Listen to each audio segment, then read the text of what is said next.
Hi, I'm Josh, the dad of hobbies. Today's hobby, Isaiah Glen Shields, who is a fascinating person and has an incredible journey. I found him just popped up on my social media feed, and what he had started doing by the time I saw him, and now certainly what he has done in the last several years is incredible and is wish fulfillment on a lot of people's parts. But the way in which Isaiah has done these walks, and I don't want to give too much away because I want you to hear from him, um, it has been truly incredible. So Isaiah, welcome. Thank you for being here. I'm really excited to get into talking about this. So let's start with you had a white collar corporate job. And one day you said, I'm good. And you walked out of the door to that office and you kept walking. That's right. Uh, what what went into your head into making that decision? Yeah, well, thanks for having me, by the way. I really appreciate it. These are always fun opportunities to reflect on something that was really pivotal that I decided to do a few years ago. I can't imagine sort of where my life would be had I not made that decision. But yeah, so I used to work in corporate finance, which was not terrible, but also was sort of hard for me to feel engaged with. I always felt like a bad employee, like I wasn't giving them what I knew I was capable of because I just couldn't focus. But I'd always grown up reading books like there's one called My Side of the Mountain where a kid runs away from home and just like lives in the woods by himself. Or there was one called like The Hatchet where a kid is in a small plane with a pilot and the pilot has a heart attack so he has to survive in the woods for like anyway, so I always just found the idea of exploration really fascinating. So when I was working one day, it wasn't like a grand moment or anything. I wasn't watching a video or inspired by anything I was reading at that point. I was simply sitting in my office, and as I like jiggled the mouse to wake up my computer, the background was, as far as I can remember, some arid, maybe southern Spain looking mountain valley where I could just almost feel, the dry, dusty air, the coolness of the breeze from being on a mountain and the wind that happens right there. And I got sucked into this reverie of like Google clips and links and Wikipedia links about that scene and like the kings that used to rule it and the languages they used to speak and the languages that had since died. And then I got into dead languages and then I just got really sucked into a white or into a black hole while I was sitting in this white box. And after like an hour and a half, I think I like remembered where I was and what I was supposed to be doing. But the big takeaway was there's too much on this planet that I find incredibly gripping and fascinating, and it sort of speaks to me and feels like it matters and is important. And then I looked at my four very white walls with literally no windows and an occasional like expo marker smudge on the walls. And I just said there's a huge contrast between what I feel like I want to be doing with my life and where I find myself right now. And that was the first time that I had this inkling of like, I don't know what I want to go see. I don't wouldn't know where to go start. So I don't know if I want to go fly to the Mayan pyramids or if I want to go explore this particular museum. I was like, I don't know what I want to see. I just know I need to be out there long enough to let amazing things find me through pure serendipity. And so that's when I had the idea to go on a really long walk. And I didn't really have any parameters established at that point. But over the next couple months, as the idea proved to be very sticky in my brain, I came up with the idea for just a guide to my feet. I would walk from one side of the USA to the other. And just to prove to the naysayers that I wasn't like just doing it as a bucket list thing where I would walk the shortest possible distance, like perhaps Southern California to Florida or something, or North Carolina, I don't know.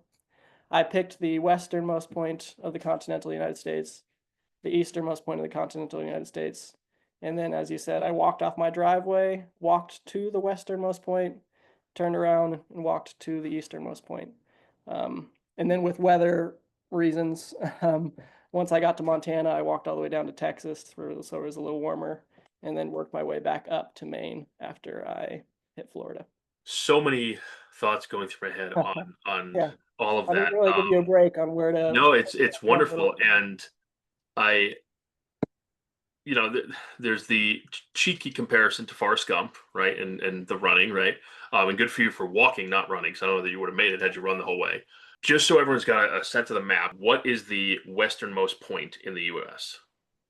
So I didn't pick islands or anything because, unlike one particular figure in history, I can't walk on water. But I picked the westernmost point of the continental mainland, like the 48 states. So no islands, nothing like that. And it's in Washington. It's called Cape Alava. It's on the Olympic Peninsula, right near like the Olympic National Park. And then you walked over and down and then back up to the easternmost point. And what is the easternmost point? It's in Maine, in a city called Lubec, or a municipality called Lubec. It's the West Quoddy Head Lighthouse. I always found it kind of ironic that the easternmost point of the entire United States has the word West in it, which makes, I don't know. I don't know what that, I still don't know what that's from. When you hit the lighthouse in Maine, you had a crowd. You had a following at that point, and people were there cheering you on with signs, and you had become uh, infamous at this point with your journey. Um, what was it like to hit that point and make it, right? What was that feeling of accomplishment like? It was different than I'd expected. For context, that entire journey from my home in Utah to Washington to Montana to Texas to Florida to Maine took a year and a half to the day, May 13th, 21 to November 13th, 22. And the distance was 8,613 miles. And so I'd had a lot of time to reflect at moments of what this big accomplishment would feel like and how proud I would be. And when I got there, it was strange because a big journey bout like that isn't about its end. It's about the millions of little moments that make it up. And so strangely enough, when I touched the lighthouse, yeah, it was a very cool moment, especially the last few months and the last few weeks where I don't think the average American citizen knows my name, but as I walked through these corridors, it seemed like most of those people had had the news spread to them somehow via social media and just very a Forrest Gump-esque fascination with such a journey. And to see it unfold, and I would walk past people's driveways, and they'd be like, "It's real. He's right there." And he just walked 8,000 miles to get here. And I can't explain what happened because, as you mentioned, I had a little bit of a following there at the end, and that didn't exist for most of the journey. So that was really cool. I would be walking really late at night one time, or at moments, and I would find posters written by kids hanging on like electricity poles, and just pick like little drawings of me in a tent walking around the world, and I would pass dozens of these. It was very fascinating. So the last couple of months were incredibly heartwarming, moving, and just really inspiring. That I think most of the time when we turn on the news these days, it tends to be quite negative. Who's been greedy, who's been killed, who's been subject to horrible natural disasters. And as someone who walked almost everywhere in this country, I walked through 28 of the 50 states. I just never saw that. And that doesn't mean that it doesn't happen. And that doesn't mean that there aren't terrible things going on in every community, because there are behind closed doors. But I think 99% of human to human interaction is positive, kind, cordial, if you want to call it that. And it just gave me a lot of hope that the world is actually doing much better than we both want to and are led to believe for some reason. We all recognize this reality in our daily life. We don't get mugged most days. Rule of law works. If something terrible happens, the police will probably show up. If someone gets hurt, ambulances arrive 10 minutes later. That is an incredible reality that hasn't been true for 99.9% of humans on this planet. But we live in a good time, and there are problems and there are struggles that are very real and shouldn't be swept under the rug, but I think there's reason to be more positive about the world. Anyway, I think I got sidetracked a little bit, but ending was surreal because for so long walking had given me a sense of purpose, and I knew I had so many more thousands of miles to go that I still had time to figure things out. And I think there was a slightly immature, naive expectation of myself that by doing something so grand and so large in scope and scale, and I was 27 when I left, and so I was like, if I do something so good now, the rest of my life is going to be, just set on such a nice, rewarding path where I'll have gained all this wisdom. And that's true, but the shocking reality to me was that I had to wake up the next day and find something new to give myself purpose. And like the journey wasn't over, and it can never be over no matter how big what you did the previous day was. And that shouldn't be disappointing to people, I don't think, which has taken me a while to realize that I still had a much to learn. But it just was surreal to face that reality that it was just over. And there were people with signs, and they did bring fire trucks and ambulances and ribbons, and it was very, very a high moment. But high moments don't last.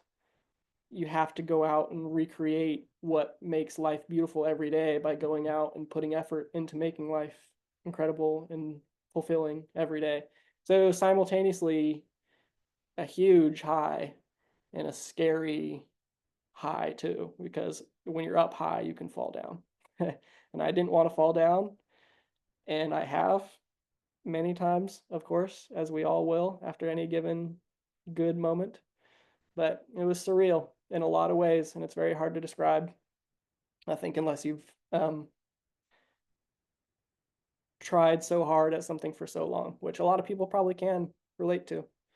But it was a very all-consuming experience. I mean, I slept literally outside on the rocks 90% of nights, and you do that after it gets dark so that you don't discover it. And you walk in the rain every day, and you walk in the heat when it's really hot in Georgia, and there's bugs flying up your nose, and then it just ended. And so there was a real huge shift of like a lot of sensations happening to me every day, and a lot of rich, just everything tactilely, sensation. Anyway, and then it just ended. And so, yeah, it's been a lot to process, and I've still not finished that. And I think you, in some ways, have experienced an aspect of life that not only do most not get, but was in a arguably very condensed time frame, right? Many people travel, but they're not traveling straight for 18 months. You mentioned, sleeping outside. You mentioned the bugs and the heat and the weather. Uh, I know you get asked this a lot, but from a logistical, pragmatic perspective, what's really hard to wrap my head around is not the geography so much as the day to day, right? How did you survive? How did you entertain yourself? I can walk from here to my bus stop to pick up my kid from school, and okay, good for me, right? A whopping 200 steps, I'm making it. But how did you keep going? What propelled you, other than touching the lighthouse, to continue through that, and how did you survive in the midst of it? It's a good question. There were days that were tough. So I think there's a few facets to the answer of that question. One is that I wasn't motivated by finishing. I loved it. I mean, obviously there was moments where I was like, wow, this is tough, and man, I'm tired, and of course. But as a general rule, I loved it. Every moment of it. I didn't wake up going like, holy cow, that lighthouse is still 7,000 miles away. It's such a daunting thing. I didn't really care about that. I loved walking and seeing what I saw just every day. You're right. It's incredibly dense. An incredibly dense way of living. I used to describe it to people like this. When I was working in corporate finance, I looked at a lot of spreadsheets. And for 8 hours a day, 9 hours a day, spreadsheets, just a lot of spreadsheets hitting your eye. Of course, other stuff happened, but it's a lot of monotony. So I used to tell people, imagine you go into a white box one day, and your job is to copy paste something from one column into another column all day. And then halfway through an 8 hour day of doing that, a clown walks in, slaps you across the face, or does something weird, and then walks out. What are you going to tell people about that day? Are you going to say, like, yes, 99.9% of my time was spent doing this? Are you going to relay that information according to the density of what happened? Or are you going to be like, the weirdest thing happened to me today? A clown walked into my office, slapped me, and left. We don't often have new things happen to us at a high rate every day. We generally are in rhythms and patterns that are fairly expected and fairly normal and unremarkable. As in, that clown slapping you was, you would go to someone to make a remark about it. It was remarkable. You would make a remark about it. Walking through new scenes every day meant that you got slapped by clowns 100 times a day because your brain had to process something new and unforeseen and unexpected. And so, looking back at a year and a half of walking through new places, meeting new people, seeing new paradigms, new ways of living, things you've never thought about before was overwhelming. But for my brain, which I think I've got pretty hard ADHD, was perfect because it just fed this relentless hunger for new and interesting and, you know, paradigms I've never understood before and ways of thinking I've never understood before and stories I've never heard before. So it I woke up hungry every day and I went to bed satiated every day just by the pure stimulation of the world. So going off of leaving that was much harder than being in it. Obviously there was days where I was overwhelmed. Obviously there was days where I was just exhausted. But the day to day from an entertainment standpoint was generally fascinating. Yes, I did walk once in Wyoming for 5 days and literally see zero people. So I did have books that I would listen to because the scenery would be fairly consistent and you would get it after a couple hours. But even so, like at the end of the day, golden hour, blue hour. So it's more interesting even when it's not that interesting. And then as far as like the practicalities go, it was surprisingly easy. I remember my mom asked me when I first left, she's like, "How many toothbrushes are you going to pack?" And I was like, "One. There's a Walmart every 10 miles in this country, so to speak." There wasn't in Wyoming, but a toothbrush lasts longer than a week. It lasts like, I don't know, 2 or 3 months. And so I had a cart. It looked sort of like a stroller. It was actually intended for dogs. It's a dog walking stroller that you could tow behind a bicycle if you wanted. And so that allowed me to carry enough food for a week, probably two if I wanted. Allowed me to carry enough water for probably a week if I really loaded things up. And I learned how to do that as I went along. As I left for the first day, I had one water bottle and a pillow, a sleeping bag, and a tent, and just a whole bunch of nonsense that I ended up kind of not needing, but I needed a lot more things. Actually, I forgot the pillow. So that was one thing that I had my brother drive out to me the next day, along with like three more water bottles because I ran out after 5 miles and, stuff like that.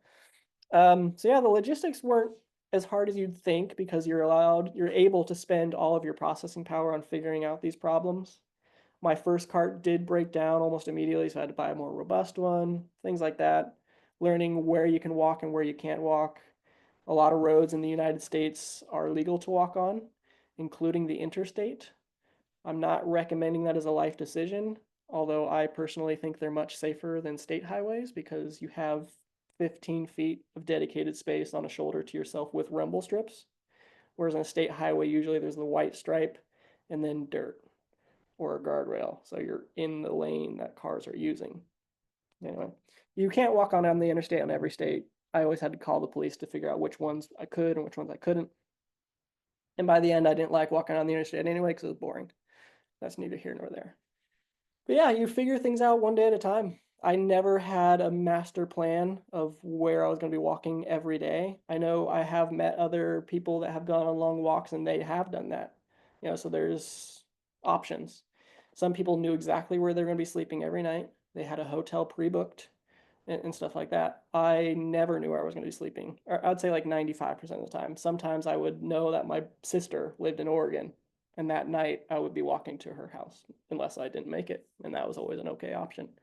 I didn't like having a dedicated amount of time or distance that I'd be walking every day because I wanted to be able to stop to talk to anybody that so chose, or to spend as long as I wanted looking at anything I found on the side of the road as I so chose. I wanted to be able to take a left even though I was walking straight because there was a sign that said cool old building this way. And so I never had an itinerary that was locked down. I had a general idea, and as it got farther away from me time wise and geography wise, the less written in stone it was. So if I was approaching a town, yeah, I was probably going to walk through that town and could expect to walk through that town. But I didn't know, usually, like when I hit one big place, like I knew I would be going to Oregon to visit my sister as I passed through.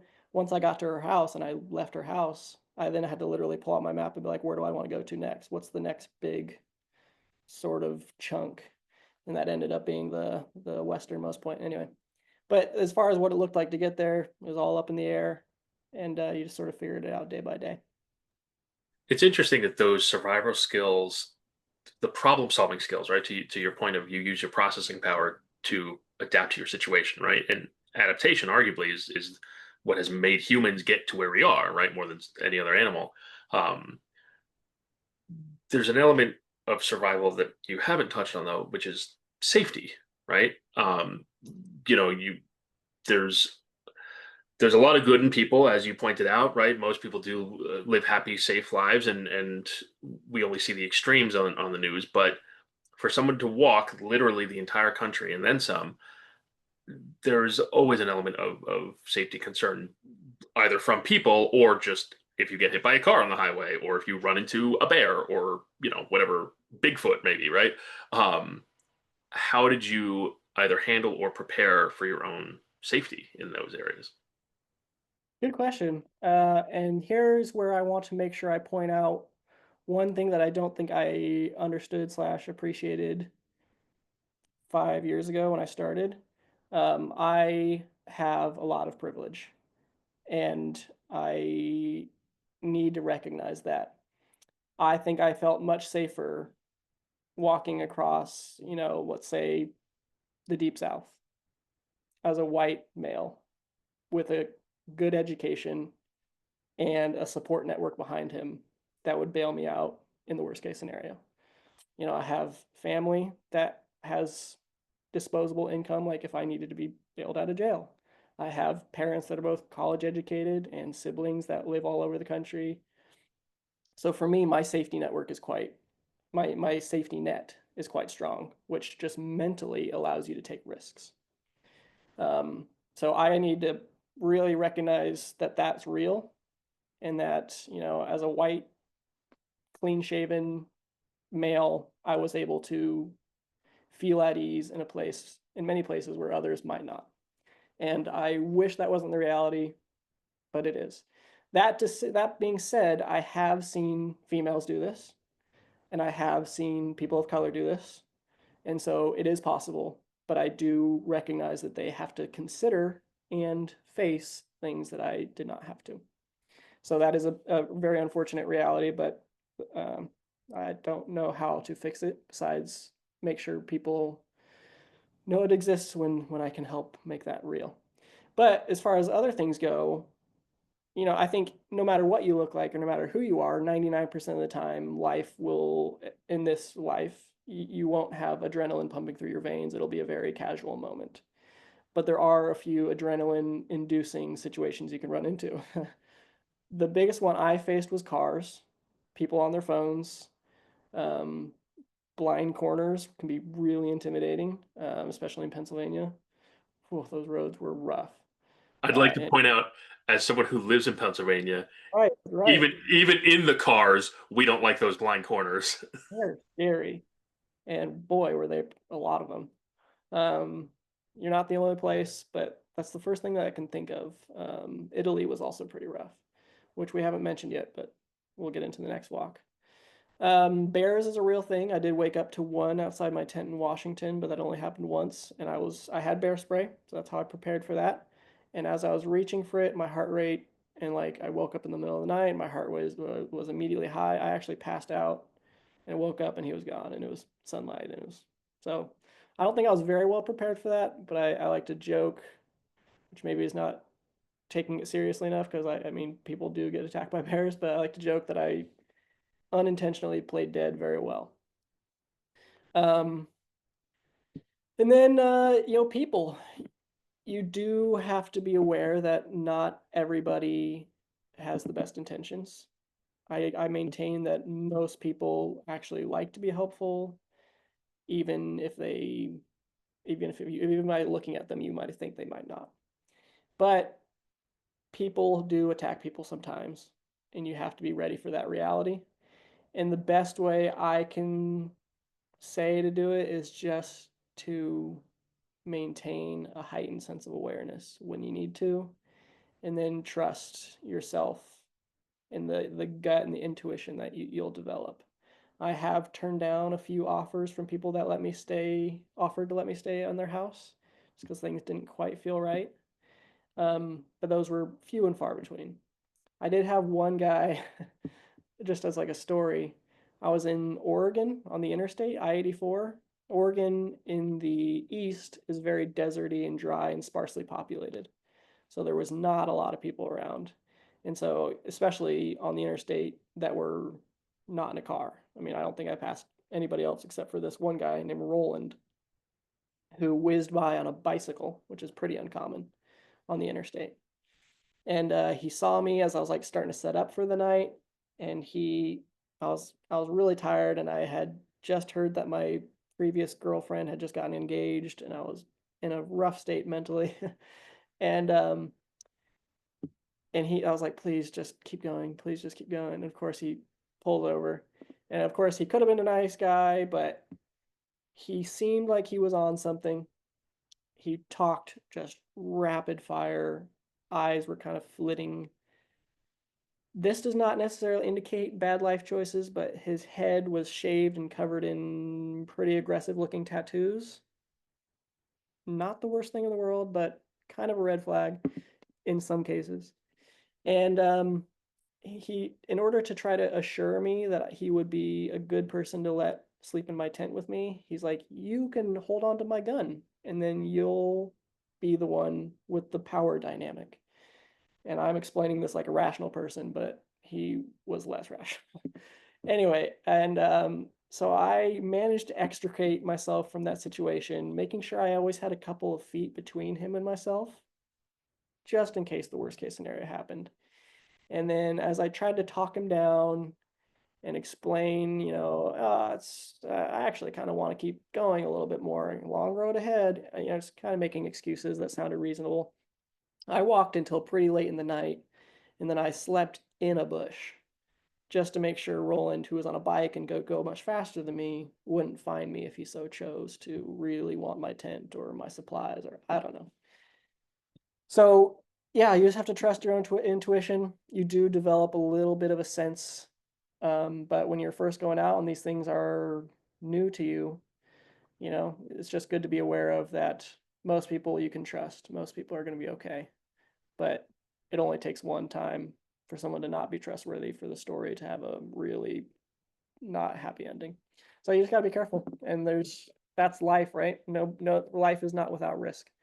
And so while this lifestyle or hobby does have a slightly higher mortality rate than average living, which has been documented, it is something you can mitigate through intentional being smart and keeping your wits about you.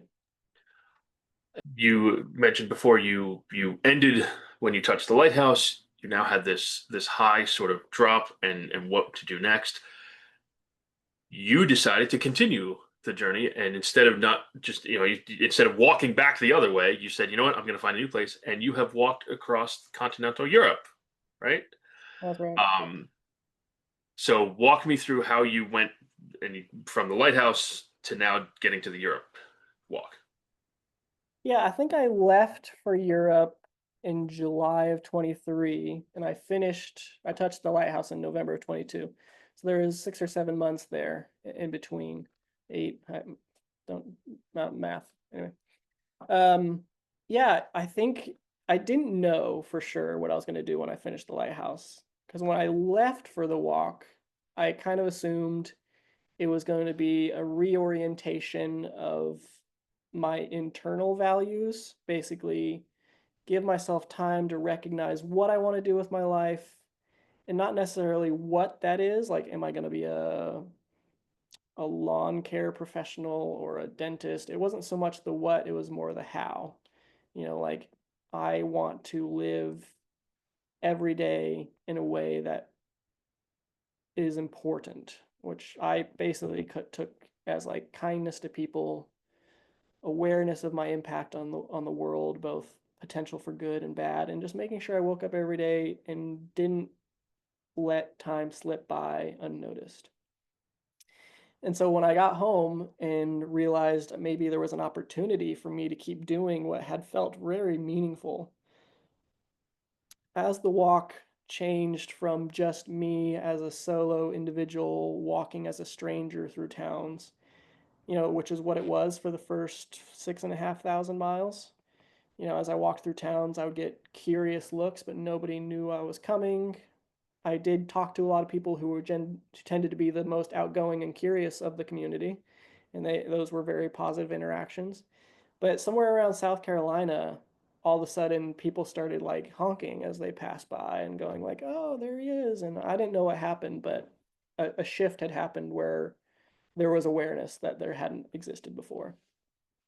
And with awareness of what I was doing, which to me was incredibly meaningful and personal and profound and heart, just took an incredible amount of courage and determination and everything.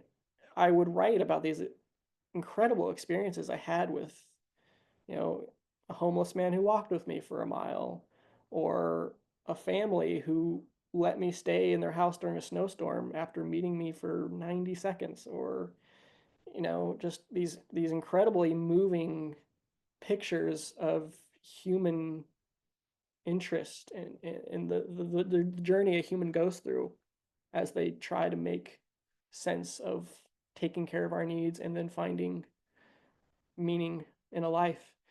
And so as I wrote about these stories on social media and showed people the relentless kindness that I faced, I thought there was a real opportunity for that to not only be a hobby for a kid, but to be meaningful enough that it was worth doing, i.e., I could make a career out of it, maybe.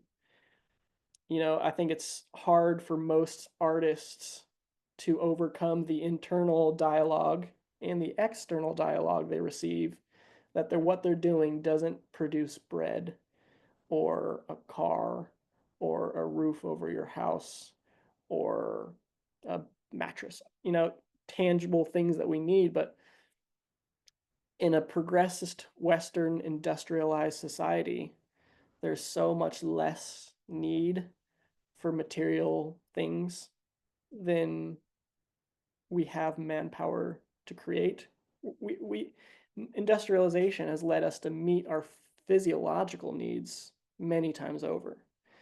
And so an artist has to recognize the value of what they create in giving life something more than just taking care of our physiological base needs of hunger, shelter, and water. Almost every human I talk to, thousands of them, never walked up to me, and when I asked them to tell me about their life a little bit, they're like, "It's great. I eat every day, and I go to sleep every night, and I'm generally in a climate controlled home. What about you?" Like, no, they talked about wanting to belong. They talked about finding love. They talked about being scared or happy or inspired or determined or moved or passionate or embarrassed or hopeful. All these things that generally aren't associated with just merely having a full belly and a warm bed to sleep on at night. I genuinely wish that there was not a single person on earth that didn't struggle with having a full belly and a warm bed at night, because those should be things that we have met so long ago And the only reason we haven't, in my opinion, is because of corruption and greed. But once you meet those things, which most Western citizens can probably relate to having most of their needs met most of the time, you find that that's not everything you were destined to fulfill. I call it living, not just being alive. And so, as an artist, there's value in helping people find inspiration, entertainment, whatever you wanted to call it. And so I was like, if I can do what I love and provide value to people, even if I'm not fixing their broken porch railings, I want to keep doing that if I can. And so after a while, after not wanting to just launch into something because I had a little bit of a following and I didn't want to lose their attention in an algorithm driven entertainment world, I tried to really hard to make sure it was something that also felt like it aligned with my core values of exploration and learning and discovery and pushing myself and being outside. And sounds obvious, but I picked another walk. So instead of walking from the westernmost point to the easternmost point of another continent, I kept the theme going by tweaking it to the northernmost point to the southernmost point of Europe, which I felt like would be the next most natural place for me to be as I continue to develop my skill set of, being an explorer. In America, there was a lot that was much easier because I knew the language, I knew the culture, I knew the dollar system, I had a phone that worked here. Europe seemed like the most obvious place where I could take new information that I wasn't quite good at yet, but in a structure that looked largely like ours in many ways, a modern westernized society. And so I flew to Norway. It took 6 flights to get to this little village called Miham. And then from there, they actually have these two granite pillars just off literally the runway because it's a small airport. It's not like these big airports where there's, all the people running around and places you can go. You can just, it's a tiny plane that hops into the city. And anyway, then you can just walk off the airport tarmac between these big granite pillars into deep Arctic tundra boulder fields. And I did that for 3 days until I reached the northernmost point of the European landmass, which is a little spit of land in upper Norway called Kinarodden. I'm not pronouncing that right if you're Norwegish and watching this, or Norwegian. Norwegish, that's Swedish and Norwegian. Norwegian and watching this. I know it's like Kinarodden or something. I don't know. It was hard, but I loved it and it was incredibly beautiful. There are shipwrecks out there from like who knows how long, at least like the 1800s. I mean, they were made of all wood and giant rivets, and they don't make ships like that anymore. And then I turned around, and for 3 months a year, because of visa and weather related reasons, I've been going back for the last 3 years to try to finish this journey. So the first year I made it from the little village to the northernmost point and then all the way to Stockholm, Sweden, which was like 1,500 miles. And then I flew back the next year once weather had improved and my visa eligibility had renewed. And I walked from Stockholm to Liège, Belgium. And then just this year, 2025, I flew back to Liège and walked to Montpellier, France.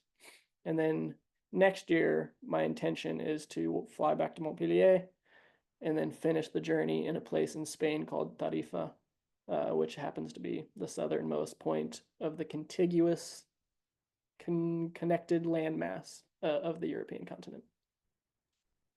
It's incredible, and it's so fun to watch you. And not only is it fun to watch, the journeys and your.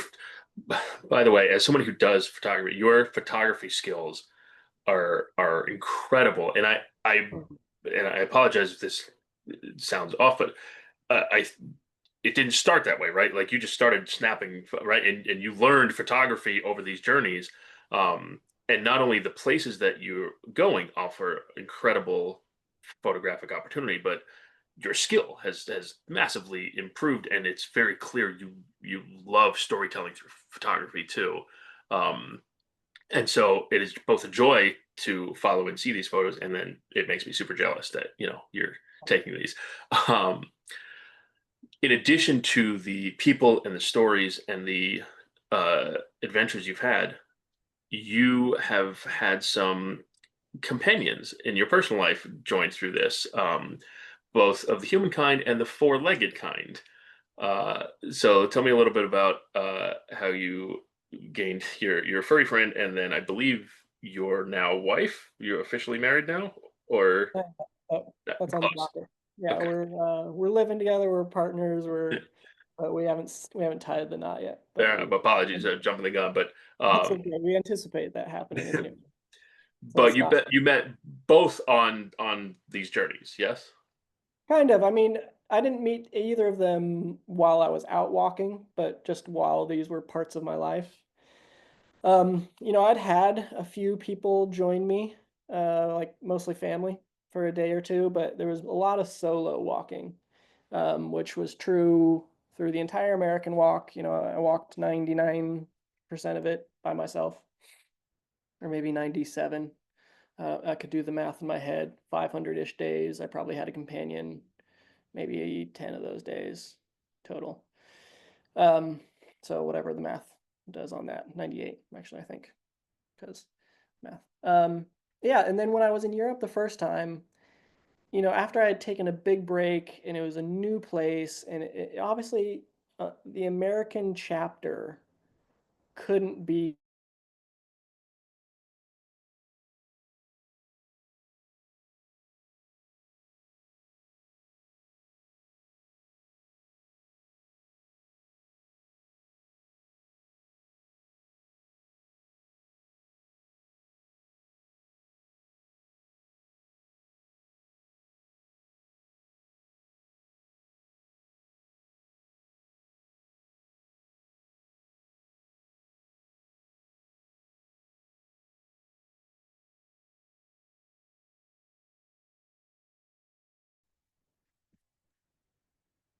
Hi, did I Oh, lose you there?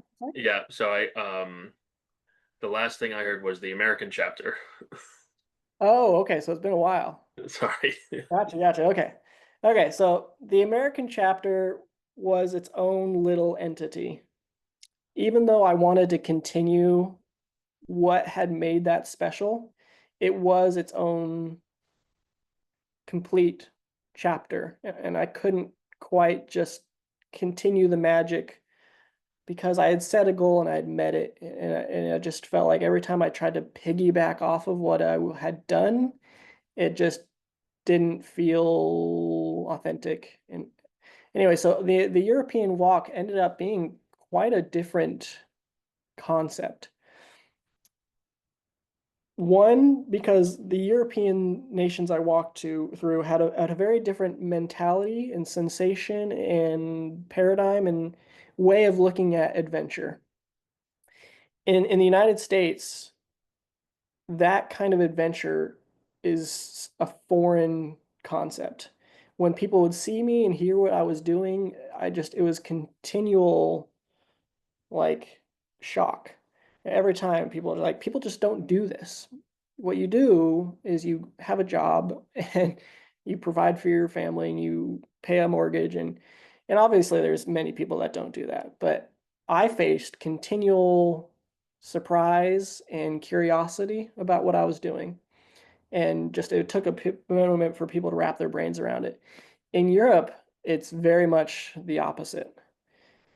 The idea of taking time for yourself where you're not earning a salary, but rather you're examining life and making sure you're doing something on purpose was not a foreign concept at all, especially in the Nordic countries, the Scandinavian area, Norway, Finland, Sweden, and Denmark in particular.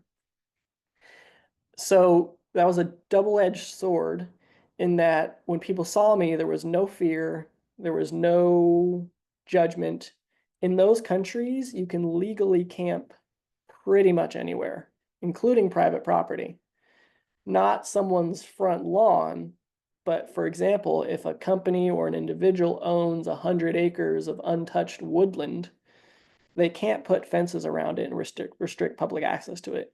It's called the right to roam or the people's right or every man's right. Basically, nature cannot be privatized in those countries. So any citizen of the world that happens to be there legally in the country is allowed to access anywhere, pretty much. Obviously, there's some very special sites that they don't want to get over tread, and so there's some restrictions. And there's a huge culture of respect behind it. You don't just go to someone's property and start cutting down their trees because you want their stuff. You are allowed privatization of like assets and resources, but the countryside cannot be closed to citizens of the world. And that includes the right to camp without permission. It's very cool. And it made it a lot easier to find somewhere to sleep because you're allowed to. And it's not like a rule that people begrudgingly toe the line with. Everybody loves it because they all get to use it. And it's been there for 100 years and they fought to legalize it. So when people see you camping on their property, as long as you're, of course, respectful and doing everything as you should be, they're happy to see you and they're like, another adventurer. I can't wait to go on my next adventure instead of, what are you doing on my property? It's a very backwards mentality. But that was a double-edged sword, as I mentioned, because while it was so much easier to walk, nobody was curious about what I was doing. In America, they see you, it's so foreign, it's so strange that they need to investigate. And so they talk to you, and then you end up making a connection. In Europe, they say, I see you, I'm proud of you, don't talk to me. We don't need to. I already get it. I was on an adventure last week on my bike. I traveled all the way to Belgium and I love to cycle. And so they just get it. You don't need to talk. Why would you? We get it. We can keep going about our day. So I was a lot lonelier because I didn't have a lot of these interactions that would spontaneously happen in the United States because of the foreign nature of what I was doing in the minds of the populace as I walked through. And so I can't remember when. I think I was in Sweden because I was in Sweden for a long time. It's a long country. And I met just so many dogs on the side of the road that were like free roaming dogs, but they belonged to that farmhouse and they were so friendly and I love dogs. And so the day I got home from Europe the first time, I would drove by an animal shelter when I was out to go pick up some lumber for a project I was working on. And I was like, oh yeah, I wanted a dog. And I pulled in, found my dog Jack, who is asleep right there, and took him home. And then ever since then, as I go to walk, he has flown with me. So when I flew back the next spring to Stockholm, where I'd left off, he flew with me, and he has walked with me every day since then, which has been incredibly meaningful. I know it's a cliche to get emotionally attached to an animal like a dog, but we have a bond. And I take care of him, and he takes care of me, and it's a beautiful thing. And he's walked with me since all the way, every footstep of the way. Pretty much there's occasionally he'll ride in the cart. Like he got bit by a snake once in Sweden, and so he just had to be off of his foot for 2 weeks. But other than that, he's traveled every meter with me from Stockholm to Montpellier, France. So um, yeah, he's a special part of my life. And then I've met various people while I walked, but while I was home after walking to Belgium, I met Julia in my hometown of Utah, just as I was going about my daily life. And she is also living unconventionally in that she works a lot out of Uganda. So that she's always traveling back and forth. So we understood what it was to not have, a 9 to 5 in each other's life and to be gone a lot. And so we met, and then 8 days later, she flew to Uganda. And then, like a month later, I flew out to Uganda with her. So I was there for a month. And then we flew straight from Uganda to Europe. Actually, we went home briefly for like 2 days, and then we came back to Europe, and she walked with me as I began my third leg And she was only able to walk with me for about 3 weeks or so, but that was also incredibly special and so much better for me now, more what I needed. Um, I had had an experience shortly before meeting Julia at an event called Burning Man, which some people might be familiar with. Burning Man is an entity in and of itself, and I'm not sure that falls under the scope of what we are trying to talk about, but it's probably not what you think of if you've never been, or if you think hippies are weird and bad. It's the most loving place I've ever seen, and it's the most creative place I've ever seen, and it's the most accepting place I've ever seen, and it's not close. And I went there as a photographer. My intention was I love seeing life, I love capturing it, and I love telling the stories. And I went behind a lens to see a very exuberant and exotic life. That was my goal. And I think I took 3 pictures the whole time I was there, mostly on day one. And then I just never took out my camera again because I was sucked into the most accepting world I've ever seen and embraced like I've rarely ever felt in such a speedy but deep way. And so I left that experience, and I had some particularly profound experiences as the week went on. I left that experience with one goal in my mind, which was your life of living as an observer of humanity needs to be over, and your life as a participant in the human experience needs to begin. Which may seem strange as someone who did something so big with these walks. But again, I would pass through community after community after community, dozens a day in some cases, and I would feel connected to them in some instances. We would have poignant and deep conversations and display insane levels of trust with each other, and then I would never see them again. And as deep as these relationships would get, you can only attain so much depth and so much trust in one instance. If you don't have to rely on someone again and count that they'll be there for you again and again and again, like you would in a family or a relationship or a community, there's a depth there that you'll never find without time and without repeat need and without repeatable being there for you.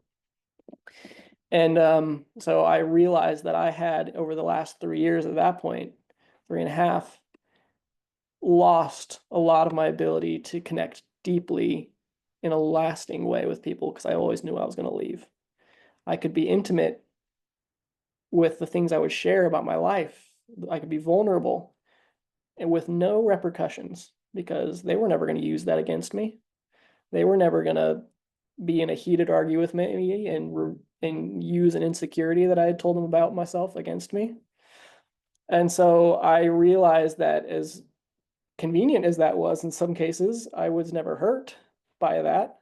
I was also never cherished by that in a way that you can only be with someone that you know so intimately as to be involved in their day-to-day life. No matter how kind a stranger was to me, they're not there for me day in and day out. And so that became my goal. And so when I met Julia and when she walked with me, and when as close and as natural a fit as we have, there will be friction between two people that are not the same human.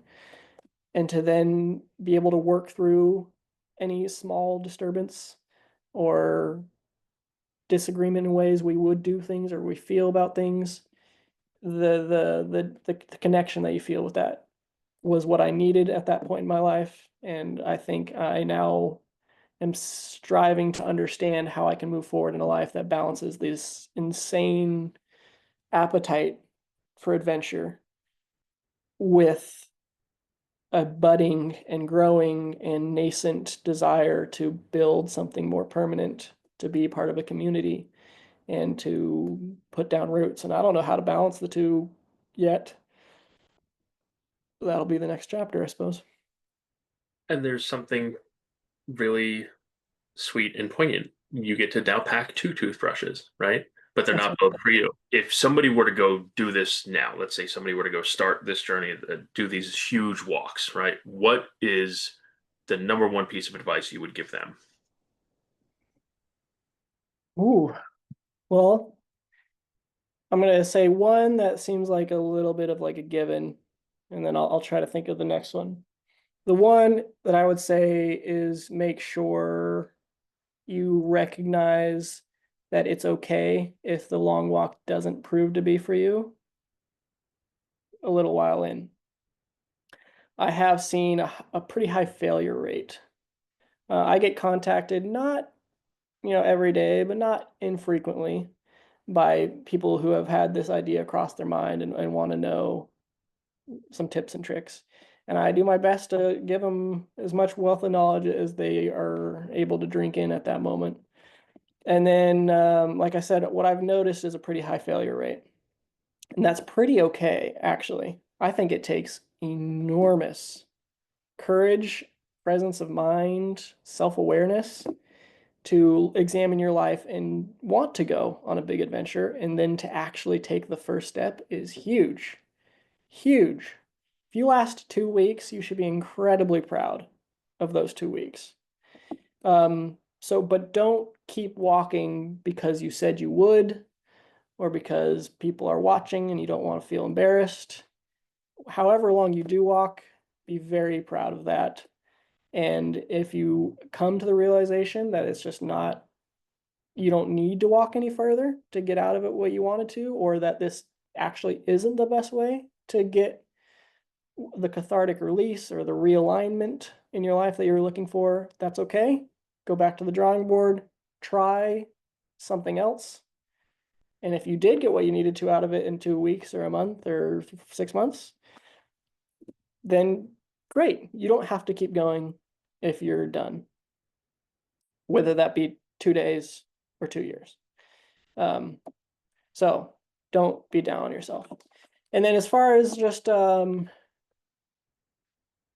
like what I would say to someone who wants to do these, I think it's going to sound similarly cliche, but I would say start, try, go, do.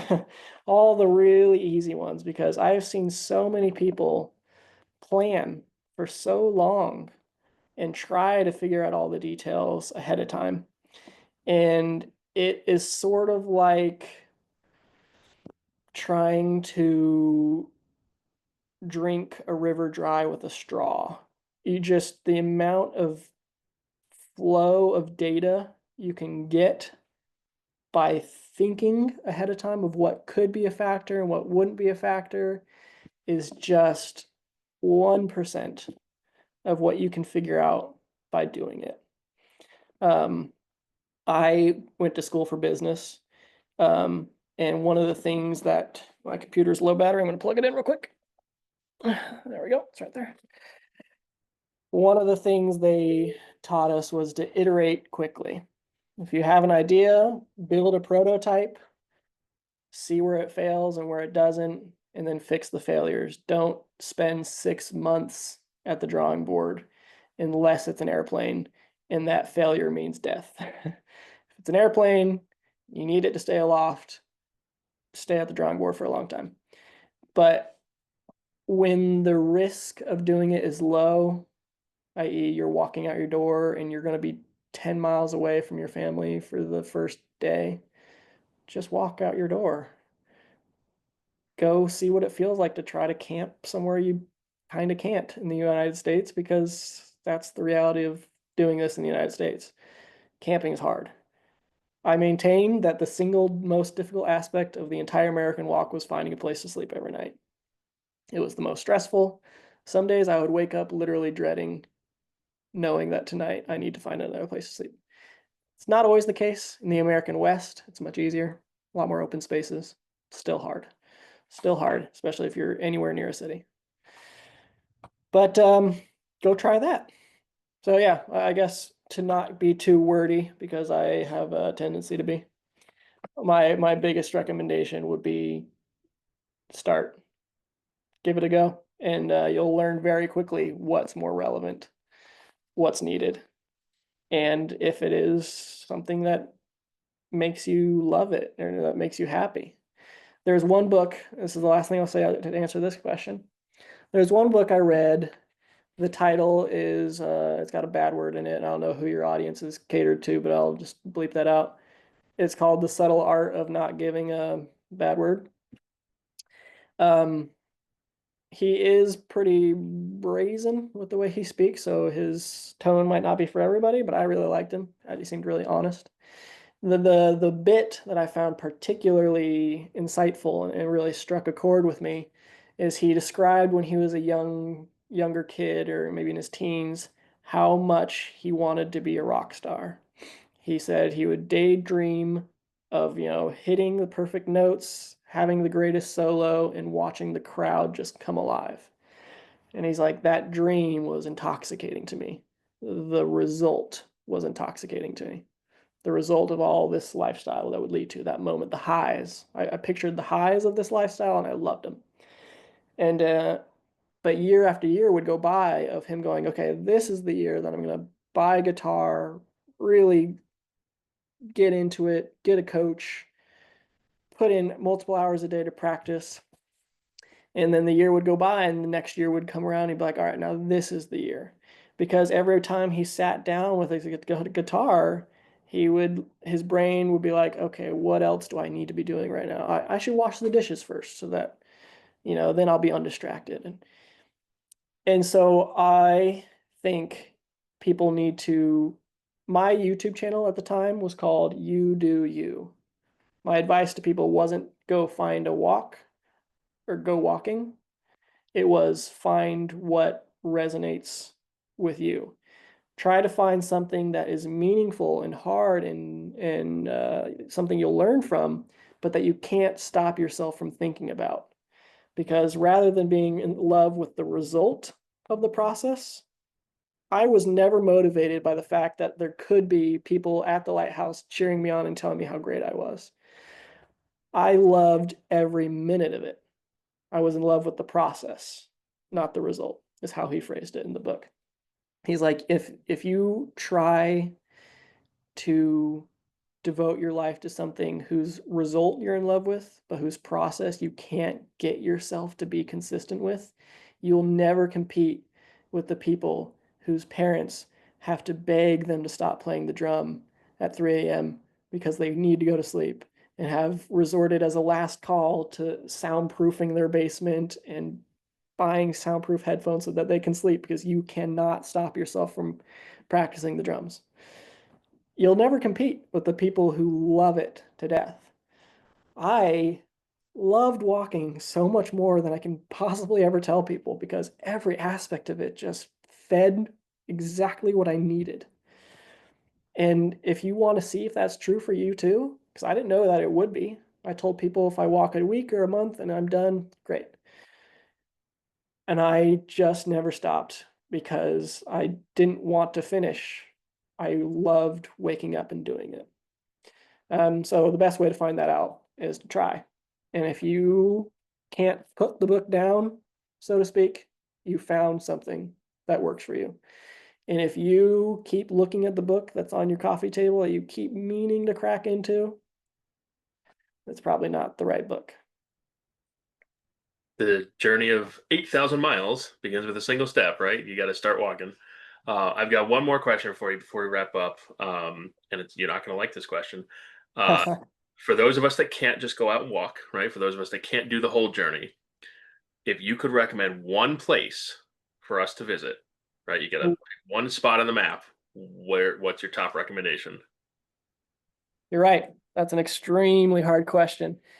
Not only because I don't like picking favorites, because like I said, I loved every day. And of course, there's going to be you can find YouTube videos of me going like, "Wow, I hate where I am right now," or whatever. But as a general rule, I was just very satisfied. So the reason that that's difficult is twofold. One, I don't like picking favorites because there were so many good ones. But two, the moments that I loved the most, whether they be related to a human having impacted me there, or whether they be related to the sheer beauty of the scenery were almost always like situationally specific. One of my favorite photos I've ever taken, um, and I have 100,000 photos on my phone right now, so there's a lot of photos, is of a river in Finland. I was walking pretty late one night. I was looking at my phone on Google Maps, the satellite view of the Earth, trying to go like, where can I sleep? It was a very common routine. And I found a little road that led over to a river, and there was like a raised riverbed on the side, and it was flat. I could sleep there. It was really dark by the time I got there, and I went to sleep, just satisfied that I had found a place I could sleep. Very nice. Always a good moment when you're walking. And I woke up in the morning, my tent facing this way. I walked out, turned around, and just looked like I was in Pandora from James Cameron's Avatar. It just was, I couldn't believe my eyes. It's one of those rare moments in life where you just are out of superlatives, you're out of the ability to describe it. It was just shocking. It was very early still, and there was these fogs that were sliding over this very wide river. I mean, it looked like it was like half a mile wide or something. And the water was just glass. And there was these birds that would swoop down and just fly low over the water, and you could see their perfect reflection following them. And there was islands that would go in and out of view as the sun tried to break through the fog, and it just was just I couldn't believe what I was seeing. I think if you were to go to that river on any given Tuesday at 3 p.m., you would just see a river. And it would be nice. There's trees and it's good to be out in nature and there's fresh air, but it wouldn't look like that. It just wouldn't blow your mind like it did. And most of my favorite photos are of fairly normal places when they happen to be extremely unbelievable circumstances. There's a photo I have of a fisherman in just some little stream in Massachusetts. But because of the day, the time, the leaves, the wind, I don't know, it looked like a painting on LSD. Like it was just so colorful and so vibrant and so warm and golden.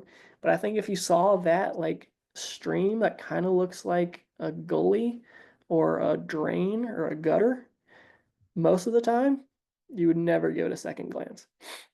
So that's going to be hard.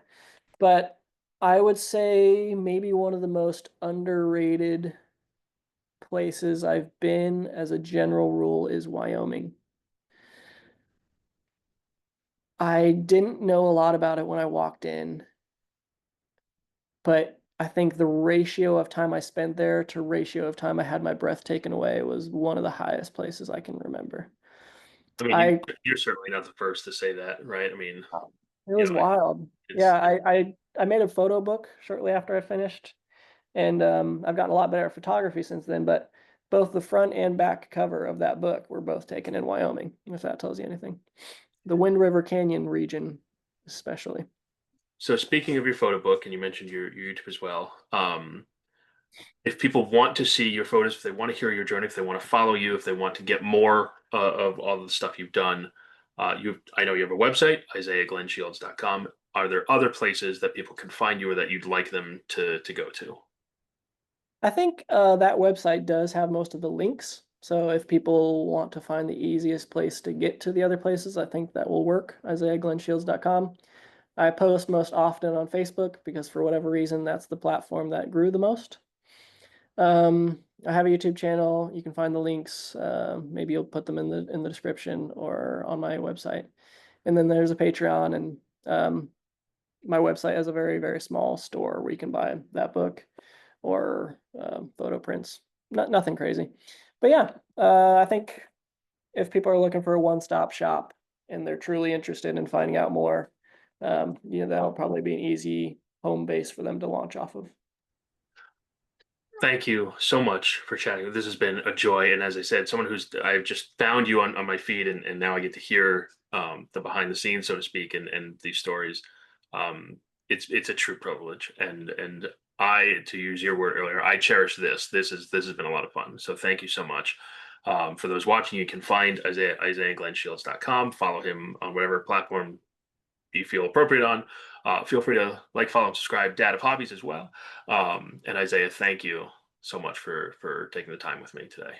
Absolutely. I really appreciate these opportunities to reignite some of those sparks that exist because anybody such as yourself that works in a creative space knows that finding that spark can be very challenging and very precious when you do. And I often find that a conversation with someone who's interested and curious in that life, in that space, often reignites that spark. And I get that passion for it that I don't often find as easily. So I really appreciate you setting this up and helping me remember all those sunsets and all those things for just a little while. And I promise that if you're ever in Pennsylvania again, not only will you have a place to stay, but we'll make sure to pick you up so that you don't hit those blind corners when you're walking. Perfect. Thank you so much, and Okay. Have a enjoy good the one. rest of your day. Have a good weekend. You too.